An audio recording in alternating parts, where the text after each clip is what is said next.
Hello everyone, welcome to my YouTube channel Learning English. আজ আমরা পড়ব পার্ট অফ স্পিচ। পার্ট মানে হলো অংশ আর স্পিচ মানে হলো বাক্য। সুতরাং পার্ট অফ স্পিচ মানে বাক্যের অংশ। প্রতিটা সেন্টেন্সে ব্যবহৃত যে প্রতিটা শব্দ, সে ছোট হোক বড় হোক, সেই শব্দগুলোকেই বলা হয় পার্ট অফ স্পিচ। যেমন মাই নেম ইজ সীমা।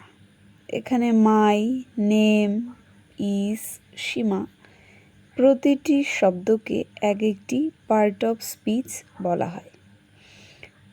এরপর আমরা পড়ব classification of part of speech. কাজের ধর্ম অনুসারে